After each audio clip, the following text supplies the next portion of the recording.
Hola amigos, sean bienvenidos a un nuevo video en el Balonazo, su canal de confianza sobre fútbol internacional. Y el día de hoy que me acompaña el crack de Rodrigo González. ¿Qué tal estás para hablar de un Milan que nos está dando cosas interesantes de la temporada? Sí, muy buenas, Alexis. Como siempre, un placer de pasarme por aquí y sobre todo para hablar de nuestro querido Milan, que poco a poco vamos tejiendo relación en torno a este equipo. Así que, bueno, un proyecto que quizás en verano parecía que se tambaleaba un poquito, en las últimas semanas con el derbi de la Madonina contra el Inter de Milán, pero que yo creo que es un proyecto que va a tirar para arriba y que con respecto a los últimos años a mí me da mejores sensaciones, sinceramente.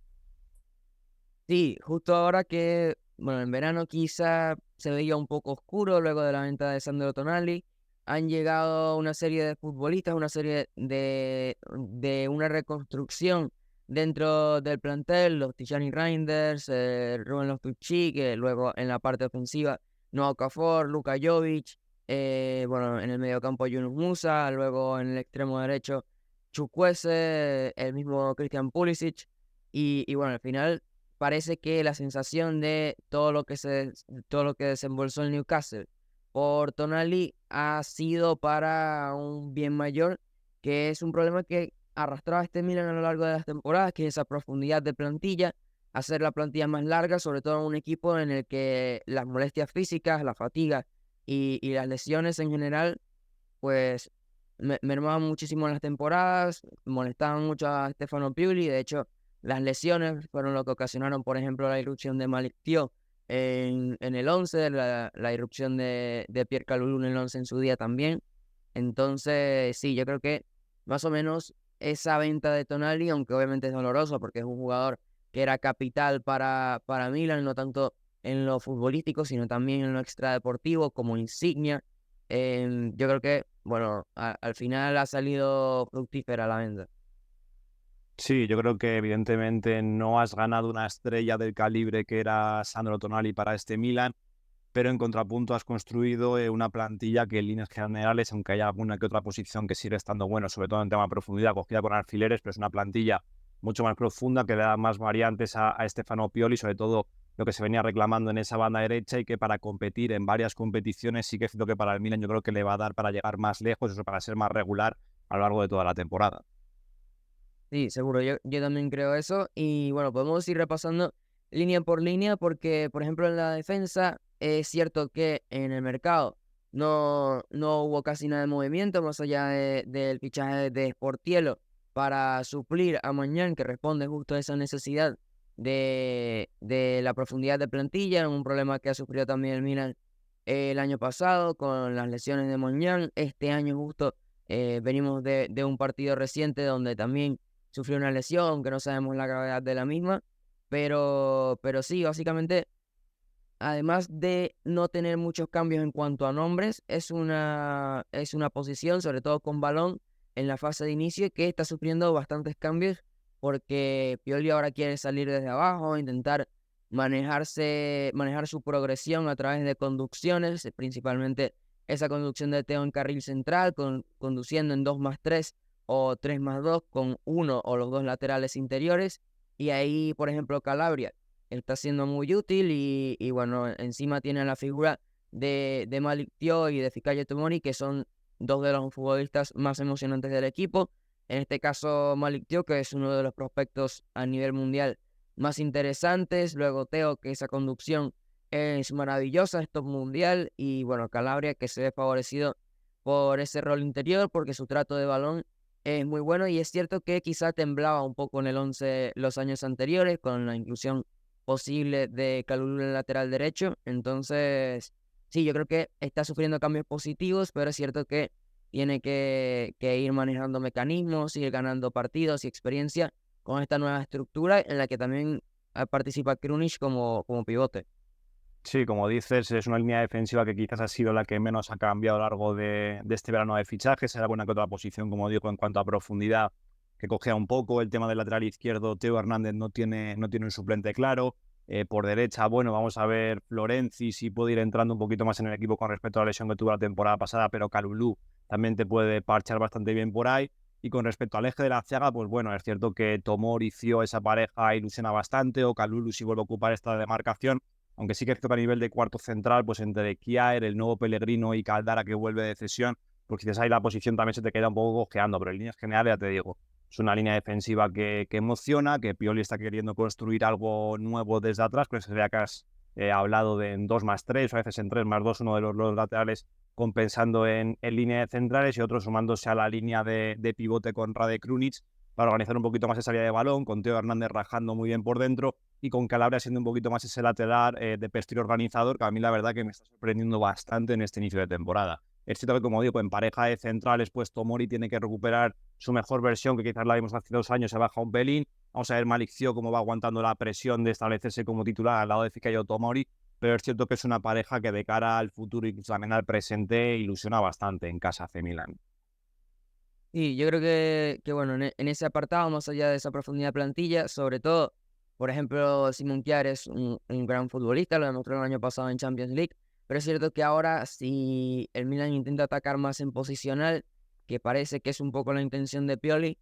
si defiendes tan lejos del arco, yo creo Sí, que él Kia te queda corto se ya. queda muy corto. Sí. Malick Thiaw y Kalulu son mucho más dominantes a campo abierto y Kjaer sí que es cierto que tiene un dominio del área bastante interesante, pero la propuesta del Milan, si quiere evolucionar, tiene que ser otra y ahí ya digo, Simon Kjaer se cae un poquito de los planes. Sí, yo creo que lo vimos el otro día contra el Inter, sobre todo en un equipo que contraataca muy bien. Entonces, claro, más allá de eso, yo creo que es una línea interesante. Obviamente depende mucho del estado de forma de Malick Thiaw, que no deja de ser un jugador muy joven, y Fikayo Tomori tampoco deja de ser un jugador irregular en muchas ocasiones, pero sí, es una línea defensiva interesante, encima con Mañana en portería, que bueno, se sabe que es uno de los mejores del mundo en lo suyo, más allá de que sea propenso a las lesiones. Y bueno, yo creo que podemos pasar al centro del campo, donde aquí sí que ha sufrido bastantes cambios. De hecho, se ha cambiado de sistema, básicamente, aunque es cierto que Ruben Loftus-Cheek hace un poco ese rol de enganche. Bueno, es el más adelantado, es el mediocampista de máxima altura. Y bueno, ha pasado del 4-2-3-1 a un 4-3-3, que bueno, te he escuchado decir y estoy de acuerdo en que le da mucho más equilibrio a este equipo. Y bueno, con interiores de lujo. En el pivote, con Krunic, a la espera de ver qué pasa con Benacer y ver si cuando llega irrumpe en esa posición o si juega como interior. Y luego en los interiores a Tijani Reinders, el recién llegado de AZ, que es un talentoso por naturaleza, con un despliegue físico tremendo y con muy buena visión de campo, siempre consciente de lo que pasa a su alrededor y un acelerador de jugadas básicamente, porque suelta el balón muy rápido, muy preciso y bueno, se mueve muy bien también. Y luego con Rubén Loftus-Cheek al lado, que yo creo que es una pareja que se compensa muy bien, un jugador que también sabe, que también tiene un muy buen físico y que también sabe dónde colocarse, dónde ocupar espacios, cómo girarse, cómo pasar. Y bueno, que está creando también en ese extremo derecho una relación interesante con Christian Pulisic, que creo que es lo que no ha hecho que Chukwueze irrumpa en la titularidad. Pero sí, ese mediocampo yo creo que ha cambiado mucho. Está Yunus Musa también en la sala de máquinas. Y bueno, más o menos ahí tienen que darle forma. Sí, bueno, es un AC Milan que, como digo, en este centro del campo ha sufrido cambios bastante estructurales de ese 4-2-3-1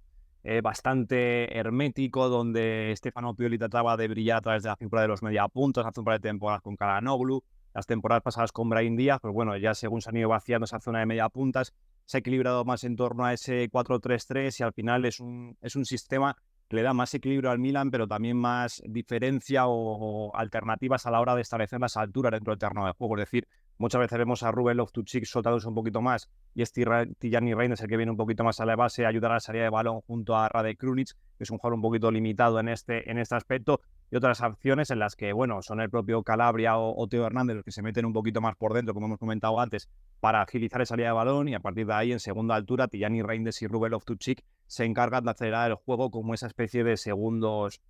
mediapuntas. Ya digo, aquí han perdido evidentemente una figura muy importante como la de Sandro Tonali, pero creo que el equipo está muchísimo más equilibrado a falta de ver qué pasa, como venías comentando, con la vuelta de Ismael Bennacer, que le hemos debatido bastante, que lo suyo sería verlo como pivote en lugar de Rade Krunic, cosa que yo creo que a lo mejor en partidos de Serie A donde este Milan vaya a dominar mucho más, cosa que le veníamos reclamando en temporadas anteriores. Creo que le va a beneficiar bastante, pero es evidente que pasar de jugar en ese doble pivote al lado de Sandro Tonali, que te protegía bastante la espalda y te daba libertad para bajar a recoger pelota, pero también para sumarte en fase ofensiva a jugar tú solo como pivote más posicional al lado de dos jugadores que también se sueltan bastante, como Ruben Loftus-Cheek o Tijani Reinders, pues bueno, quizás en días más de UEFA Champions League, de noches clave, yo sigo pensando que igual Rade Krunic es el que se impone aquí en este sentido y que los que se van a disputar un puesto en el 11 van a ser, por perfil de futbolista más que nada, Tijani Reinders y Ismael Benacer. Ojalá que no, porque molaría mucho verlos juntos, pero yo creo que en noches clave uno de los dos se va a caer del 11. Sí, porque bueno, ahora vamos a ver, porque Krunic ha jugado todos los minutos de esta temporada, ahora tiene alguna molestia física, no sabemos si la lesión es grave, pero claro, hay que ver qué prueba antes de la llegada de Benacer Stefano Pioli. Parece que va a tirar por Reinders de pivote, Pivote, ¿no? que la verdad a mí no me disgusta, pero bueno, es cierto que por ejemplo en la Z jugaba en un doble pivote con un mediocentro mucho más posicional al lado, que también era Eso el que es. le daba esa libertad. Entonces ahora sin esa libertad no sé cómo se maneje y también que bueno, con Rade Krunic tienes la ventaja de que su mayor virtud es su capacidad defensiva, su capacidad de recuperación y yo creo Y que comete pocos errores. Es un tipo que no se complica la vida, es decir, no te va a hacer progresar con la pelota, pases claves, pero bueno, al fin y al cabo es un tipo que se incrusta bien entre centrales, es un soldado de Stefano Pioli, recupera bastantes balones, va muy duro al choque y al final, pues ya te digo, a nivel de equilibrio, le da bastante al Milan, de ese trabajo más sucio que no se ve quizás tanto, pero que al final es un futbolista importante para Stefano Pioli. sí, al final vamos a ver qué pasa en ese caso cuando llegue a Benacer, qué pasó con la lesión de Krunic. Y bueno, al final también tiene un Ruben Loftus-Cheek que está haciendo un gran papel esta temporada, que quizá sorprendiendo a muchos que eran pesimistas con su llegada, incluso siendo muchas veces el que presiona junto al delantero para intentar defender en 4-4-2. Y bueno, la verdad a mí me está emocionando mucho, sobre todo esa relación que va creando con Christian Pulisic, Sí, entre compensando. dobles, paredes y compensando entre ellos. Y bueno, también está esa competencia en el extremo derecho con Chukwueze. Sí, bueno, al fin y al cabo en este inicio de temporada estamos viendo, como has comentado muy bien, esa relación que están teniendo Ruben Loftus-Cheek y Christian Pulisic, que al final no dejan de conocerse bastantes temporadas en el Chelsea, pero bueno, sabemos que Pulisic no es un extremo puro al uso, sino que también le gusta bastante gambetear por dentro, meterse como media punta. De hecho, cuando llegó, mucha gente se pensaba que iba a ser el media punta, ese 4-2-3-1 del Milan. En cambio, le está costando Pioli a esa banda derecha y al fin y al cabo Ruben Loftus-Cheek, que precisamente en el Chelsea vemos muchas veces actuar como carrilero, desdoblando por fuera, pues bueno, está viendo ahí mucho intercambio de posiciones y al fin y al cabo no deja de ser un Milan más imprevisible en fase ofensiva para no depender única y exclusivamente de la figura de Rafael Leao, que al final el Milan era muy previsible en años anteriores atacando por esa banda izquierda y al final si conseguías frenar a Rafael Leao poniéndole 2, incluso 3 hombres encima, el Milan se atascaba, se ahogaba porque por esa banda derecha con los Junior Mesías y Saelemaekers no tenía absolutamente nada. Ahora tiene la figura de un Christian Pulisic que antes del parón venía funcionando muy bien. El otro día ya probó con Samu Chukwueze en el partido contra el Newcastle acostado a esa banda derecha, dos tipos de extremo diferentes, Chukwueze más pegadito a línea de cal, más desequilibrante para llegar a línea de fondo, pero al final son variantes que ha ido sumando Stefano Pioli y sinceramente yo creo que en esta última línea del terreno de juego es en la que mejor se ha reforzado el AC Milan por ganar esa calidad diferencial en la banda derecha, pero también por ganar un poquito de profundidad en cuanto a alternativas en la punta de ataque y en la banda izquierda con la figura sobre todo de Noah Okafor, que es un futbolista que creo que a lo largo de la temporada va a ir creciendo bastante. Y un nuevo Okafor que puede actuar como extremo izquierdo, como punta. Y bueno, que ahí mismo también está el fichaje de Luka Jovic. Vamos a ver cómo se hace Ese, un poco esa transición con Olivier Giroud, que bueno, al final está quizá en uno de sus últimos años, si no el último, y es una figura difícil de reemplazar porque si en derecha tienes esa relación interior-extremo con el Loftus-Cheek y Pulisic creándose, ahora vamos a ver con Chukwueze cuando entre. En izquierda, el mayor socio que tiene Leao, además de Teo Hernández cuando subía, es Olivier Giroud, que también tiene una relación tremenda. De hecho, es un delantero top que cuando pivotea para Leao es una maravilla. Entonces, claro, yo creo que ahí es importante que se le supla bien. Yo tampoco estoy muy convencido del fichaje de Luka Jovic, sobre todo porque su relación con el gol es un tema muy complejo Y bueno, vamos a ver cómo ingresa Okafor. Lo que pasa es que Okafor de 9, por ejemplo, Sí, a mí no me gusta. es un futbolista que necesita mucho espacio, entonces yo creo que es un perfil muy similar al Leao y que su techo está en el extremo izquierdo. Entonces es cierto que deja un poco a deber ese fichaje del 9, sobre todo cuando también Se nota Taremi. estaba Lorenzo Colombo en plantilla. Y bueno, vamos a ver, no sé qué tan bien lo han gestionado. Encima, pero bueno, con un Luka Jovic que se le nota bien anímicamente y muy dispuesto. Yo creo que, bueno, ofensivamente es un equipo que va a crecer mucho, por eso que mencionabas del extremo derecho, el upgrade es impresionante. Y bueno, porque al final los Tijani Reinders y Ruben Loftus-Cheek, e incluso Yunus Musa, son futbolistas con mucha llegada y con mucho aporte ofensivo y de cifras también. Sí, sí, completamente. Sí que es cierto que quizás el equipo ha ganado más a nivel ofensivo, cosa que se le venía reclamando en las últimas temporadas, pero en contrapunto a cuando ganó la Serie A hace un par de temporadas ya, el equipo sí que es cierto que se ha ido descosiendo un poquito en la faceta defensiva. Si consigue ir ajustando en este sentido, yo creo que es un Milan que va a ir creciendo, que va a ir tirando para arriba y que a mí, como te he comentado al principio del vídeo, es un proyecto que de cara a esta temporada ya en el corto plazo ya me ilusiona bastante. No sé hasta qué punto, pero sí que creo que es un proyecto que va a pelear por cosas importantes y que creo que le va a dar alegrías a su afición. Sí, sí, yo creo así también. Y bueno, vamos a ver porque es justo un equipo que está cambiando su identidad. De hecho, ese Milan que ganó la Serie A, combinado con el Milan del año pasado de Champions, sobre todo el del año pasado de Champions, se destacaba principalmente por ser un equipo muy inteligente y muy ordenado, defendiendo en bloque bajo para salir a los contraataques. Y ahora parece que esa característica y esa tendencia va a cambiar y bueno, está cambiando, sobre todo, por ejemplo, el otro día contra Newcastle, que sorprendió un poco esa postura de equipo propositivo, de equipo con mucho tiempo en campo rival. Y bueno, quizá es cierto que es un equipo de futbolistas que no están adecuados a, a ganar esas ocasiones que tienen en posicional, sobre todo cuando hay futbolistas del equipo contrario, defensas muy juntos en la defensa de área, por ejemplo. Pero bueno, va a ir creciendo en eso y obviamente emociona porque es una propuesta mucho más estimulante. Sí, yo creo que en ese sentido va a ir creciendo el equipo. Comparto esa visión de que quizás en ataque posicional se atasca un poquito, pero creo que en temporadas anteriores se atascaba muchísimo más de lo que vamos a ir viendo esta temporada, sobre todo con figuras como la de Tijani Reinders y Christian Pulisic y Olivier Giroud, si sigue en ese perfil desatascador, pivoteando para Rafael Leao, mientras le siga aguantando la pila. Creo que es un futbolista que va a seguir aportando una barbaridad a este AC Milan. Ya te digo, compensar un poquito esa fase defensiva, donde en Champions sí que es cierto que le dimos rendir muy bien, pero en Serie A en contrapunto con respecto a la temporada pasada sí que esto era un equipo que sobre todo en ese tramo de enero, febrero, se descosió con muchísima facilidad, muchas goleadas se comió este equipo, así que ya te digo, encontrar ese equilibrio va a ser clave para establecer el techo y el suelo que tiene el AC Milan de cada temporada, donde indiscutiblemente hay que hablar de dos individualidades como son la de Mike Maignan en puerta propia y Rafael Leao en puerta contraria. Si estos dos futbolistas están enchufados y sanos y se encuentra ese equilibrio, creo que es un equipo que puede ir tirando para arriba bastante fuerte. Sí, sí, yo creo que esas son las dos individualidades más importantes. Por eso, por ejemplo, cuando se pierde a Mañón, el techo y el suelo del equipo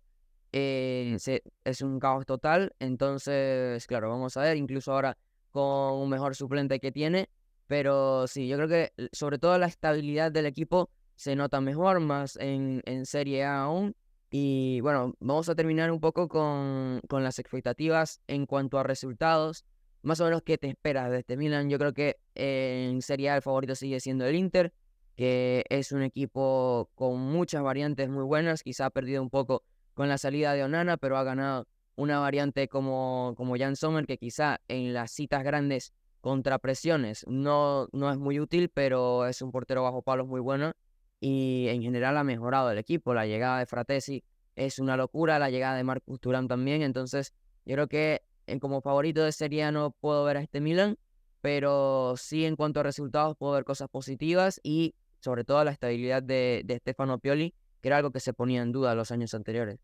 Sí, yo creo que yo tampoco le pondría favorito por delante de este Inter de Milán, que creo que es un equipo que viene mucho más rodado, que ha cambiado muchísimas piezas, pero sí que es cierto que en cuanto a columna vertebral en todo el 11 ha cambiado muy poquito. Y que recordar que es el actual finalista también de la UEFA Champions League y creo que se vio también en el derbi de la Madonina, que es un equipo mucho más rodado que este Milan. Ahora bien, A partir de ahí creo que es un equipo que también en Champions aspira más que este Milan, que ha caído en el grupo de la muerte. Para mí, yo le puse como favorito para pasar, pero bueno, yo creo que ya en ese primer partido perdió 2 puntos contra el Newcastle más que ganar uno, así que bueno, vamos a ver si no pasa con respecto a lo que pasó hace un par de temporadas cuando ganaban la Serie A, que cayeron en fase de grupos, se liberaron de competir entre semana, eso evidentemente es un palo a nivel económico para el equipo, pero el equipo en contrapunto compitió mucho mejor de fin de semana en la Serie A. Si el Inter de Milán tiene que ir alternando las dos competiciones, yo creo que el Milan se puede hacer fuerte, se puede hacer mucho más regular y no tengo ninguna duda que si van a apretarles hasta final de temporada es un equipo que bueno, si el Inter por algún momento se cae, si este Milan aguanta, podría salir campeón de la Serie A. Insisto, para mí no es favorito, sobre todo si sigue vivo en la UEFA Champions League y pasa rondas eliminatorias, pero si no, yo creo que es un equipo que su principal objetivo es competir hasta final de temporada, ser retador y bueno, ¿por qué no darle alguna alegría a su afición en términos de a lo mejor de ganar la Copa? Ahora sí que tiene una plantilla mucho más profunda para alternar en diferentes competiciones. Sí, eso es, y bueno, con nombres, como ya mencionaba, e insisto, con nombres muy estimulantes, con futbolistas que con balón tienen muchas virtudes, con muy buen pie, como lo son sobre todo en esa zona de interiores, Gianni Reinders y Ruben Loftus-Cheek. Y bueno, vamos a ver cómo sigue evolucionando la estructura. Ya saben que además, bueno, nos pueden leer en Twitter, donde te pueden seguir, Rodrigo, y bueno, en cualquier otro lugar. Sí, en Twitter, @rglezpascual00, ahí vamos debatiendo un poquito, sobre todo haciendo análisis de partidos y en YouTube con 1 o 2 vídeos semanales en y Capo Canoniere, también hablando sobre fútbol internacional, sobre todo en este principio de temporada, analizando los proyectos más estimulantes que me parecen a mí de cara a esta UEFA Champions League 2024, bueno, 2023, 2024. Eso es, ya saben, acá abajo en la descripción tendrán todo, incluso por acá en pantalla también estarán viendo algunas cosas. Y bueno, un placer charlar contigo, Rodrigo, un placer debatir de este Milan tan emocionante, encima estrenando camiseta en el canal tras mucho tiempo sin aparecer. Así que nada, ya saben, ir a la descripción, dar like, lo de siempre, lo cotidiano. Y bueno, sin más nada que añadir, nosotros nos veremos en un próximo video. Chao.